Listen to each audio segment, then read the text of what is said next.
Voter card সিরিজের আরও একটা গুরুত্বপূর্ণ ভিডিওতে আপনাকে স্বাগত জানাই। আপনি যদি আপনার ভোটার কার্ড হারিয়ে ফেলেন, কিংবা যদি নতুন ভোটার কার্ডের আবেদন করতে হয়, কিংবা যদি আপনার ভোটার কার্ডে কোনো রকম ভুল থাকে সংশোধন করতে চান, বা আপনার ভোটার কার্ড যদি আপনার ট্রান্সফার করতে চান, অ্যাড্রেস যদি পরিবর্তন করতে চান, সেক্ষেত্রে কী করবেন?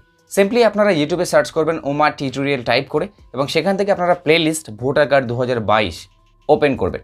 তাহলেই আপনারা ভোটার কার্ড রিলেটেড প্রত্যেকটা ভিডিওর লিঙ্ক আপনারা পেয়ে যাবেন। আজকের ভিডিওতে আমি ভোটার কার্ড সিরিজের 4th ভিডিও আপনাদের সঙ্গে শেয়ার করব।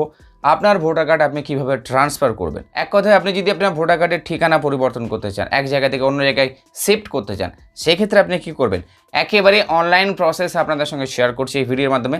তাই ভিডিও শুরুর আগে অবশ্যই ভিডিওটা একটা লাইক করবেন, শেয়ার করবেন এবং আমাদের চ্যানেলটিকে সাবস্ক্রাইব করবেন। চলুন আমরা ভিজিট করব nvsp.in ভোটার কার্ড সার্ভিসের অফিসিয়াল পোর্টাল, এবং আপনারা এই পোর্টাল থেকে সবার আগে লগ ইন করে নেবেন। এবং অ্যাকাউন্ট ক্রিয়েট না করে থাকলে আপনারা এই ভিডিওটা দেখে নিতে পারেন। আপনারা এই ভিডিও দেখে আপনারা নিজেদের জন্য অ্যাকাউন্ট ক্রিয়েট করতে পারেন, তাহলেই আপনারা সাইন ইন করে নিতে পারবেন বা লগ ইন করে নিতে পারবেন।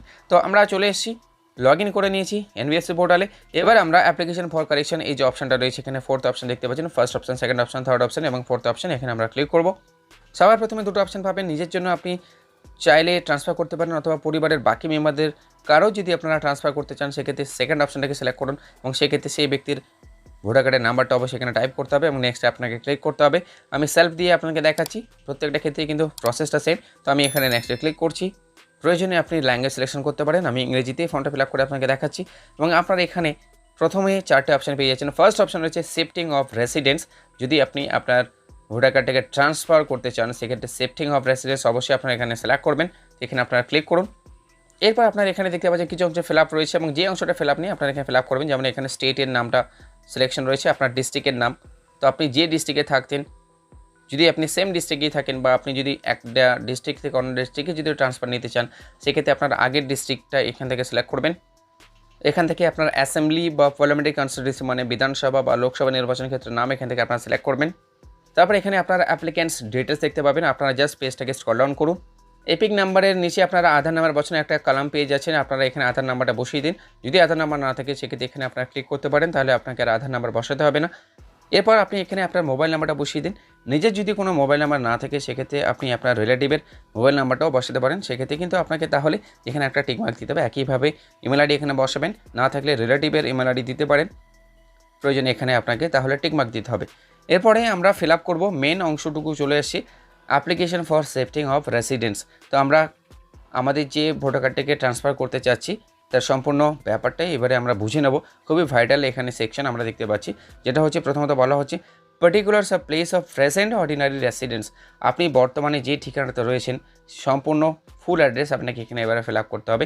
তো এখানে আপনারা দেখতে পাচ্ছেন প্রত্যেকটা ক্ষেত্রেই দুটো করে ঘর রয়েছে। তো প্রথম ঘরটা হচ্ছে ইংরেজিতে ফিল আপ করার জন্য, এবং ইংরেজি ফিল আপ করলে অটোমেটিক্যালি এখানে বাংলাতে দ্বিতীয় ঘরে চলে আসবে। যদিও এই ঘরটার ক্ষেত্রে আপনারা কিন্তু এখানে বাংলাতে পাবেন না, যেহেতু নাম্বার, তো নাম্বার এখানে ইংরেজিতে যা লিখবেন সেটা এখানে ইংরেজিতে চলে আসবে। এবং প্রত্যেকটা বাকি যে এন্ট্রিগুলো রয়েছে আপনারা এখানে দেখতে পাবেন। প্রথম ঘরে আপনারা ইংরেজি টাইপ করবেন, অটোমেটিক্যালি এখানে নিচে কিন্তু বাংলাতে চলে আসবে। এবং এক্ষেত্রে অনেকের ক্ষেত্রে বাংলাতে কিন্তু বানানটা ভুল আসতে পারে, সেক্ষেত্রে আপনাকে কিন্তু বাংলা বানানটা আবার টাইপ করে সঠিক লিখে দিতে হবে। এরপর একইভাবে ভিলেজ বা টাউন, এখানে নতুন ভিলেজ বা টাউনের নাম লিখুন ইংরেজিতে, তাহলে বাংলা এখানে ফিল আপ হবে। ভুল থাকলে সংশোধন করুন। নতুন পোস্ট অফিস ইংরেজিতে এবং বাংলাতে। নতুন জায়গার পিনকোডটা এখানে ইংরেজিতে বসাবেন। তহসিল তালুকা বা মণ্ডল ইংরেজিতে লিখুন, বাংলাতে এখানে চলে আসবে। আপনার ডিস্ট্রিক্ট স্টেট অটোমেটিক্যালি এখানে সিলেক্টেড হয়ে থাকবে। এরপর আপনাকে কিছু ডকুমেন্ট আপলোড করতে হবে। তো এখানে যেমন বলা হচ্ছে অ্যাড্রেস প্রুফ, আপনি যে নতুন জায়গাতে যাচ্ছেন সেই অ্যাড্রেস প্রুফ আপনাকে আপলোড করতে হবে। তো কী ডকুমেন্ট আপনারা দিতে পারেন, এখানে আমরা একটু দেখে নেব। টাইপ অফ ডকুমেন্টে এখানে সিলেক্টের উপরে ক্লিক করে এখানে আমরা দেখতে পাচ্ছি পাসপোর্ট দিতে পারি, আধার কার্ড দিতে পারি, রেভিনিউ ডিপার্টমেন্টের ল্যান্ড ওনিং রেকর্ডস দিতে পারি, রেজিস্টার্ড রেন্ট লিস্ট ডিড দিতে পারি, ওয়াটার বিল দিতে পারি, ইলেকট্রিসিটি বিল দিতে পারি, গ্যাস কানেকশন বিল দিতে পারি, পাসবুক দিতে পারি। এবং যদি কোনো জায়গা আপনি কিনে থাকেন এবং সেই জায়গাতে যদি আপনার নিজের বাড়ি থাকে, তাহলে আপনারা রেজিস্টার সেল ডিড এটাকে সিলেক্ট করতে পারেন। এছাড়াও রয়েছে এমন কিছু ডকুমেন্ট যদি আপনার মনে হয় যেটা অ্যাকসেপ্টেবল হতে পারে, সেই ডকুমেন্টটাও কিন্তু আপনারা সিলেক্ট করতে পারেন। তবে সেক্ষেত্রে আপনাকে আদার্সটাকে সিলেক্ট করতে হবে, এবং পাশাপাশি আদার্স সিলেক্ট করার পরে কিন্তু এই ঘরটাতে আপনাকে ফিল আপ করতে হবে। যদি আপনি অন্য কোনো ডকুমেন্ট সিলেক্ট করে থাকেন, মনে করেন আপনি গ্যাস বিলে সিলেক্ট করছেন, সেক্ষেত্রে কিন্তু আপনাকে এখানে আর কিছু টাইপ করতে হবে না। এবং প্রত্যেকটা ক্ষেত্রেই যে ডকুমেন্ট আপনার সিলেক্ট করবেন, সেই ডকুমেন্টটাকে আপনাকে এখানে চুজ ফাইলে ক্লিক করে আপলোড করে দিতে হবে। এরপর ফর্মের একেবারে লাস্ট পার্ট ডিক্লারেশন পার্ট, এখানে জাস্ট আপনি আপনার প্লেস মানে যে জায়গাতে আছেন সেই জায়গার নাম এখানে লিখে দেবেন। ডেট অটোমেটিক্যালি এখানে সিলেক্ট হয়ে চলে আসছে। আপনারা জাস্ট এই ক্যাপচাটা দেখে এখানে ফিল আপ করবেন এবং ফাইনালি আপনারা প্রিভিউ বাটনে ক্লিক করবেন।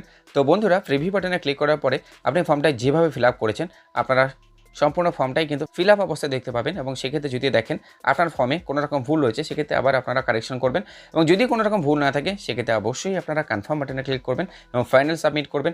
লাইভ দেখতে পাবেন আপনার ফর্মটা সাবমিট হচ্ছে এবং আপনারা এরকম একটা রেফারেন্স আইডি কিন্তু অনলাইন থেকে দেখে নিতে পারবেন, যে রেফারেন্স আইডি দিয়ে আপনি পরবর্তীকালে আপনার অ্যাপ্লিকেশনের স্টেটাসটা ট্র্যাক স্টেটাসে ক্লিক করে খুব সহজেই চেক করে নিতে পারবেন। চলুন আমরা দেখে নেব এই রেফারেন্স আইডি দিয়ে কীভাবে আপনারা খুব সহজে অনলাইন থেকে আপনার অ্যাপ্লিকেশন স্টেটাসটা চেক করে নেবেন। ফিরে এলাম হোম বাটনে। তো আমরা অ্যাপ্লিকেশন স্টেটাস দুভাবেই এখান থেকে করতে পারি। আমরা নিচে এখানে একটা অপশন পেয়ে যাব ট্র্যাক অ্যাপ্লিকেশন স্টেটাস, এখানে ক্লিক করতে পারি বা এখানে আমরা চাইলে রেজিস্টার অ্যাজ আ নিউ যে ভোটার এখানেও আপনারা ক্লিক করতে পারেন।